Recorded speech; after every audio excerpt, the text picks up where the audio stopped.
Hello students, कैसे हो आप लोग। मुझे लगता है आपको अच्छा लग रहा होगा। अब आपने पीओएसी पढ़ लिया, स्टोइचियोमेट्री पढ़ लिया। अब हम आज की वीडियो में एक्सप्लोर करेंगे कि कैसे इन टॉपिक्स का यूज करके हम स्टोइचियोमेट्री के क्वेश्चंस को सॉल्व करते हैं। मुझे नहीं लगता कि किसी को बहुत ज़्यादा डाउट होगा। स्टिल अगर आप लोगों को लास्ट वीडियोस में डाउट है, मेरे असाइनमेंट में डाउट है, किसी भी क्वेश्चन पे डाउट है, तो आपके पास मेरा फ़ोन नंबर है। और अगर किसी के पास नहीं है तो वो जो है मुझे पर्सनली मैसेज कर सकता है गूगल क्लासरूम पे। वहाँ पे मैं आपको एक्सप्लेन कर दूंगा जो भी आपका डाउट होगा। ठीक है, तो आज हम शुरू करते हैं लेक्चर नंबर 4.5, है ना। हाँ, लेक्चर नंबर 4.5 शायद 1.4 चल रहा था। चलो 1 2 3, हाँ ठीक है, जो भी है। तो हम इसमें देखेंगे, आज का हमारा टॉपिक है लिमिटिंग रिएजेंट पढ़ना। ठीक है, लिमिटिंग रिएजेंट हम बाद में पढ़ेंगे। लिमिटिंग रिएजेंट को समझने से पहले हम न्यूमेरिकल्स करना सीख जाएं तो लिमिटिंग रिएजेंट के क्वेश्चंस ऑटोमेटिकली सॉल्व हो जाएंगे। वो बहुत ही छोटा टॉपिक है। तो चलो शुरू करते हैं लिमिटिंग रिएजेंट पे।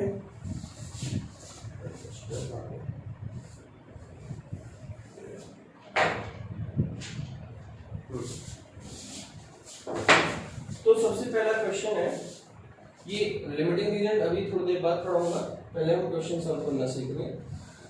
तो मैंने आपको बोला था कि पीओएसी में जो है रिएक्शन को बैलेंस करने की जरूरत नहीं है।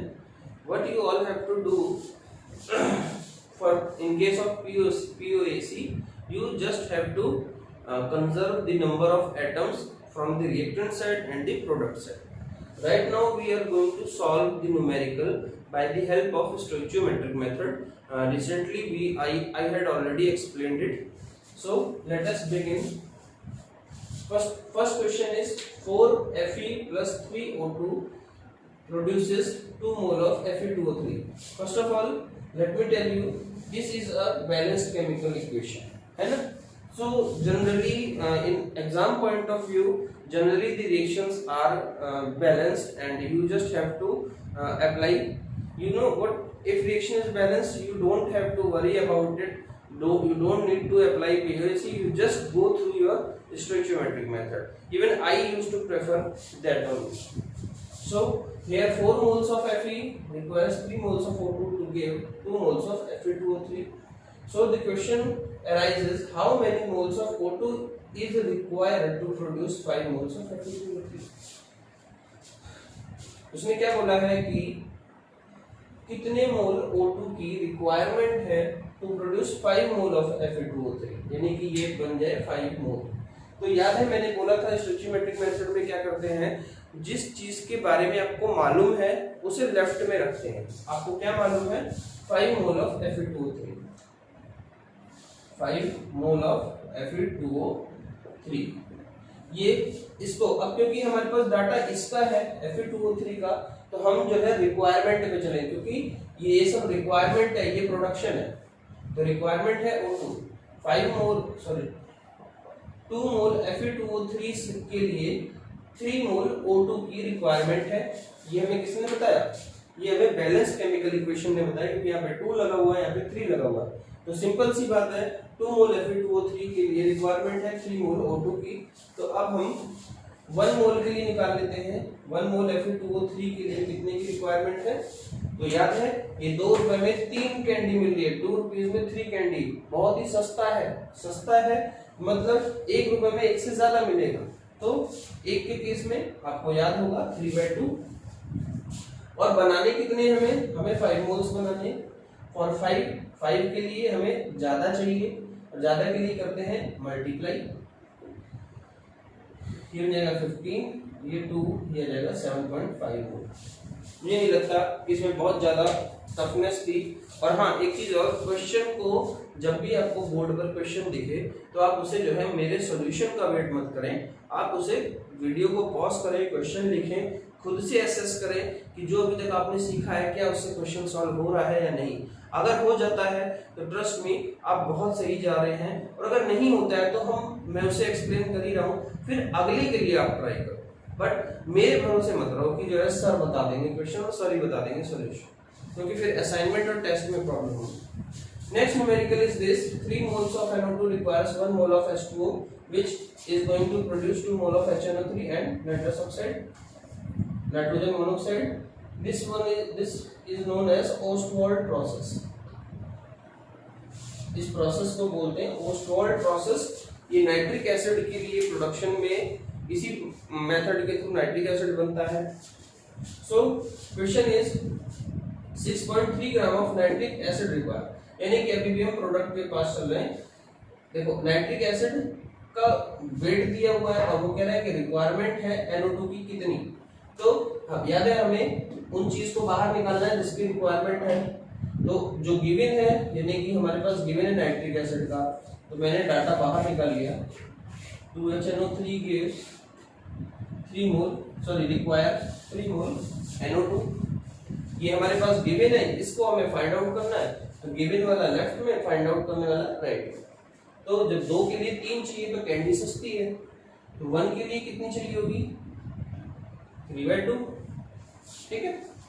और हमें हमारे पास कितना है, हाँ मतलब HNO3 कितना है 6.3 मोल में कन्वर्ट कर लेंगे अपॉन 63। मेरे ख्याल से नाइट्रोजन का होता है 14 115 63 जा 48 15 8 5 13 और 4 5 63 होता है। हाँ ये कितना हो जाएगा, ये एक्चुअली 0.1 है। 6.3 डिवाइडेड बाय 63 बन जाएगा 0.1 मोल। तो 1 के लिए इतना चाहिए, तो 0.1 के लिए कितना चाहिए इंटू 3/2, ये हो जाएगा 3/20। आप इसे फर्दर सॉल्व कर सकते हो। फिलहाल मैं मैथ्स के विषय में इंटरेस्टेड नहीं हूँ, तो मुझे लगता है ये दो न्यूमेरिकल और कुछ थोड़े बहुत एनसीईआरटी के न्यूमेरिकल मैं इस सेक्शन में सॉल्व करने जा रहा हूँ, और जो है मैं आशा करता हूँ कि आप इसे सीख रहे हो।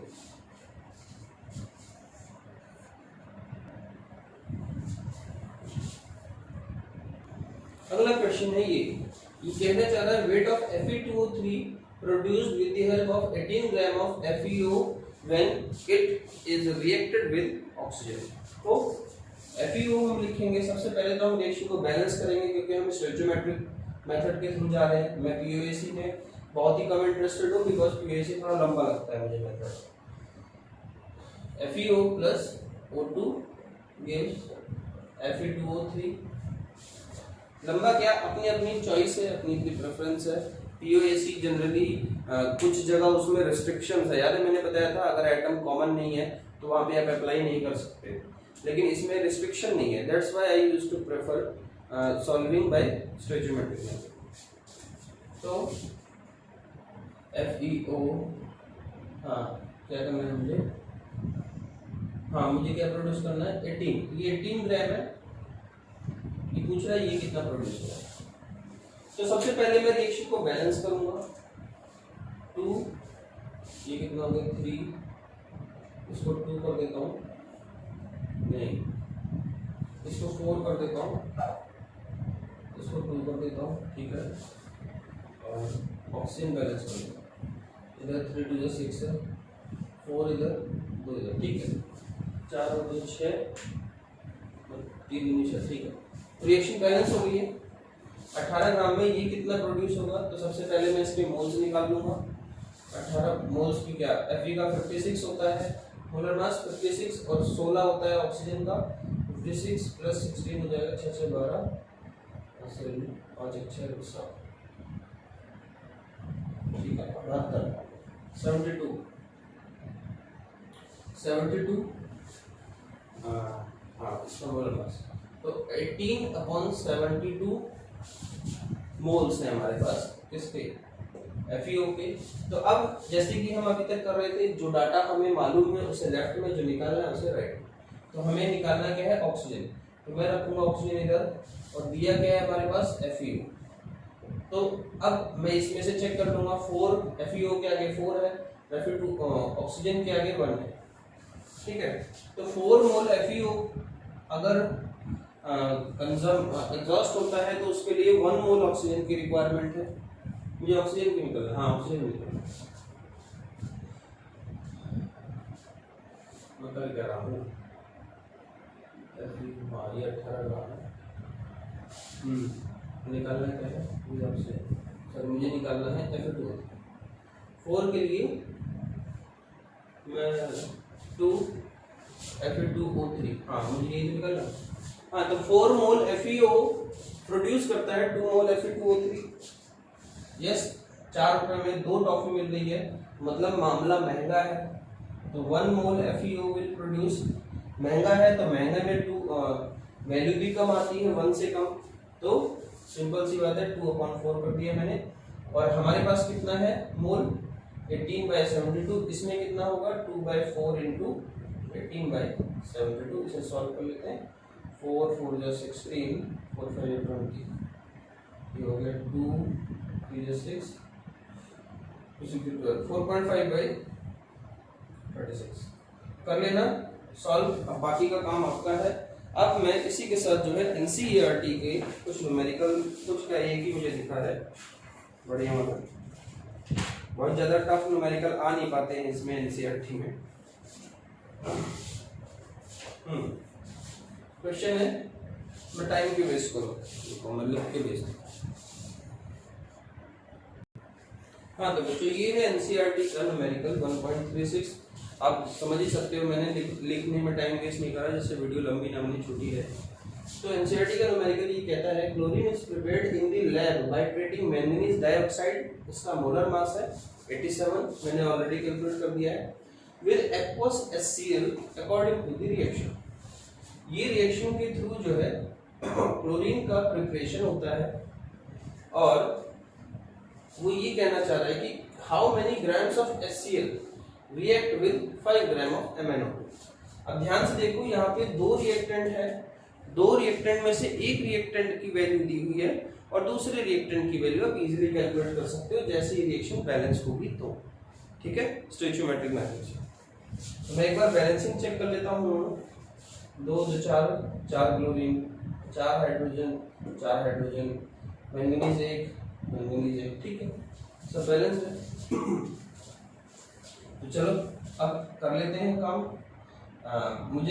मेरे को डाटा दिया है MnO2 का और मेरे से पूछा गया है HCl पूछा गया। हाँ तो ठीक है, मैं HCl और MnO2 को बाहर निकाल लूंगा, जो पूछा गया है उसे राइट में लिखूंगा और जो पता है मुझे उसे लेफ्ट में, MnO2। बाकी मैं कॉपी कर लूंगा, MnO2 के सामने 1 है, HCl के सामने है 4, बस हो गया काम। अब बाकी का काम बहुत इजी है। आपको मालूम है कि 1 mole of MnO2 requires 4 mole of HCl। सो ये तो बिल्कुल इजी, इसमें तो कुछ करना ही नहीं पड़ रहा है, एनसीईआरटी का न्यूमेरिकल है। 5 ग्राम में कितना, 5 ग्राम को पहले मैं मोल में कन्वर्ट कर लेता हूँ। 1 में 4 तो 5 अपॉन इसका मोलर मास है 87 में कितना, 1 में 4 तो 4 इंटू 5/87, आंसर है यही आंसर है। ये तो सॉरी मोल, ये मोल है। 5 4 20, 20/87, 20/87 तुम्हारा 0.2298 आ जाएगा, 0.2298। और अगर आपको मास निकालना है कि कितना मास की रिक्वायरमेंट है, तो mass of HCl required equals two moles into molar mass. Moles कितने हैं इसके, 0.2298, और मोलर मास इसका कितना है, HCl का होता है 36.5, 35.5 Cl का होता है 36.5, तो ये आ जाएगा 36.5, 8.39, 8.39 आंसर। मैं नहीं समझ रहा ये किसी भी हमारे, हम जिस लेवल की प्रैक्टिस कर रहे हैं ये कहीं पे भी स्टैंड करता है, मैं नहीं समझता, गलती करी मुझे, ये न्यूमेरिकल लेने नहीं चाहिए। फिर अब हम अगले सेक्शन में पढ़ेंगे जिसमें हम देखेंगे कि लिमिटिंग रिएजेंट कैसे निकाला जाता है, लिमिटिंग रिएजेंट होता क्या है, एंड सो ऑन। अभी तक हमने क्या पढ़ा, हमारे पास 2 से 3 रिएक्टेंट हुआ करते थे, उनमें से एक की वैल्यू होती थी हमारे पास, बाकियों की वो पूछता था। लेकिन अब हमारे पास क्या होना है, लिमिटिंग रिएजेंट के केस में अगर 2 रिएक्टेंट है तो दोनों की वैल्यू दी हुई होगी और वो पूछेगा कि इनमें से कौन सा खत्म हो गया। चलो अभी देखते हैं नेक्स्ट सेक्शन को।